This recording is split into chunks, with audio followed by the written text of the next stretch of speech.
आज के वीडियो से हम लोग सी प्रोग्रामिंग स्टार्ट करने वाले हैं।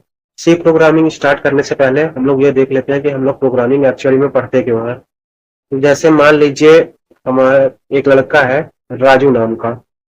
उस राजू को हिंदी बोलना आता है, हिंदी बोलना आता है और इसे कुछ काम कराना है एक बंदे से जिसका नाम की है एलेक्स। एलेक्स को केवल फ्रेंच भाषा बोलनी आती है। मान लीजिए राजू को केवल हिंदी आती है और एलेक्स को केवल फ्रेंच भाषा आती है। राजू को एलेक्स से अपना कुछ काम करवाना है, तो इसको इससे बात तो करना पड़ेगा, कुछ ऐसी मीडियम पे आना पड़ेगा ताकि ये एलेक्स से बात कर पाए और एलेक्स को समझ भी आए कि इसको क्या काम कराना है, तभी राजू अपना काम करा सकता है। अब इंग्लिश जो एक ऐसी भाषा है कि इन दोनों को आती है, तो राजू क्या करेगा, इंग्लिश सीखेगा। इंग्लिश मतलब उस थोड़ा इंग्लिश भी आती है और इसे भी आती है, तो राजू इंग्लिश का यूज करके इससे कम्युनिकेट कर लेगा और अपना काम करा लेगा। सिमिलरली कंप्यूटर जो होता है उसे हमारी भाषा तो समझ आती नहीं है, उससे समझ आता है 0 1 0 1 की भाषा, जो की भाषा हम लोग लिख नहीं सकते। 0 1 0 1 से भाई हम लोग क्या निकाल लेंगे। तो हम लोग क्या करते हैं कि हम अपनी भाषा और ये 0 1 की भाषा के बीच में एक भाषा जो दोनों को आती है उस पर स्विच करते हैं।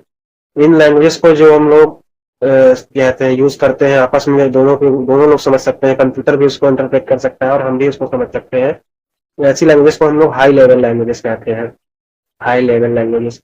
इसी तरह की लैंग्वेजेस होती है, जैसे सी एक है, सी भी एक हाई लेवल लैंग्वेज है। ऐसे ही C++, जावा और भी बहुत सारी लैंग्वेज होती है जिनका यूज अलग अलग कामों में होता है। तो हम लोग कंप्यूटर से अपना काम निकलवा सकें, अपना जो भी हमें उससे करवाना है, जैसे मान लीजिए मुझे उससे अभी MS वर्ड का प्रोग्राम खुलवाना है या कोई डॉक्यूमेंट बनाना है, तो उसके लिए हमें इसको कुछ कमांड देना होगा कि ये चीज करो। तो हम लोग C++ या जावा या ऐसी किसी प्रोग्रामिंग लैंग्वेज का यूज करते हैं ये सब काम कराने के लिए। अब आप लोग बोलोगे कि हम लोग तो सिंपल सा एक आइकन पे क्लिक करते हैं और डायरेक्ट हमारा काम हो जाता है, हम लोगों को प्रोग्रामिंग सीखने की क्या जरूरत है। तो असल में जो ये आप लोग एक क्लिक करते हो ना, ये हमारा ग्राफिकल यूजर इंटरफेस है। यानी इसमें जो ये कोड है ना हमारे सी प्रोग्राम में लिखे हुए जो शब्द होते हैं उन्हें हम कोड्स कहते हैं। तो ये जो कोड होते हैं वही रन करते हैं एक्चुअली, वो बस हमें अच्छा दिखे, सुंदर दिखे, हमारे लिए चलाने में आसानी हो, इसलिए अलग अलग एप्स का, आइकन्स का और ग्राफिक्स का यूज दे दिया जाता है उनसे। तो हम लोग जब भी किसी ग्राफिक पे क्लिक करते हैं तो वो इंटरनली एक प्रोग्राम चल रहा होता है। जैसे मान लीजिए सी प्रोग्राम चल रहा है, फिर वो सी प्रोग्राम कंप्यूटर अपनी भाषा में 0 1 में समझ लेता है। वो कैसे समझता है ये हम लोग कंपाइलर में देखेंगे। तो 0 1 0 1 ये समझ लिया और ये आपका काम समझ लेगा, खुद से कर देगा, फिर आपको अपनी भाषा में आउटपुट दे देगा जिस हिसाब से ये प्रोग्राम है, आपके अंडरस्टैंडेबल लैंग्वेज में ये आउटपुट दे देगा। तो बेसिकली हम लोग सी प्रोग्रामिंग क्यों सीखते हैं, मतलब सी या कोई भी प्रोग्रामिंग लैंग्वेज क्यों सीखते हैं। कम्युनिकेशन, विथ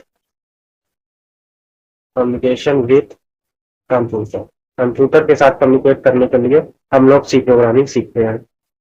और उसके बाद आ जाते हैं सी प्रोग्रामिंग की बेसिक चीजों पे। तो सी प्रोग्राम लिखने के लिए हमें एक आईडी अगर मिल जाए तो बहुत अच्छा हो जाता है। प्रोग्राम हम लोग वैसे भी लिख सकते हैं किसी भी टेक्स्ट एडिटर पे, MS वर्ड पे, किसी पे भी आप लिख सकते हैं प्रोग्राम। लेकिन प्रोग्राम को लिखने के लिए जो एक अच्छा एनवायरनमेंट देता है वो आईडी होता है, इंटीग्रेटेड डेवलपमेंट एनवायरनमेंट से बोलते हैं। अगर आप इस पे प्रोग्राम लिखोगे तो बहुत आपके लिए अच्छा पड़ेगा, अलग अलग रंग से अलग अलग चीजें दिखाई पड़ेंगी, तो बहुत आपको सुविधाजनक पड़ेगा, इजी पड़ेगा। और दूसरी चीज हमें चाहिए वो कंपाइलर चाहिए। कंपाइलर, मैंने कहा था ना कंप्यूटर जो है वो सी लैंग्वेज या C++ लैंग्वेज को अपनी 0 1 में कन्वर्ट करता है। तो कंपाइलर बेसिकली वही चीज है जो कि ये C++ के कोड के जो हम लिखेंगे उसको 0 1 0 1 के फॉर्म में कंप्यूटर को कन्वर्ट करके देगी। तो बेसिकली क्या होता है, हम लोग ने C++ सीख लिया, सी लैंग्वेज कोड दे दिया हमने, तो कंपाइलर क्या करेगा, उसको 0 1 में 0 1 में बदलेगा, 0 1 में 0 1 में बदलेगा। का और ये करने वाले का नाम कंपाइलर। तो हमें ये दो चीज चाहिए अच्छे से प्रोग्रामिंग करने के लिए, यहाँ पे हम सी प्रोग्राम अपना लिख सकें, वो कंपाइल हो और रन कर सके।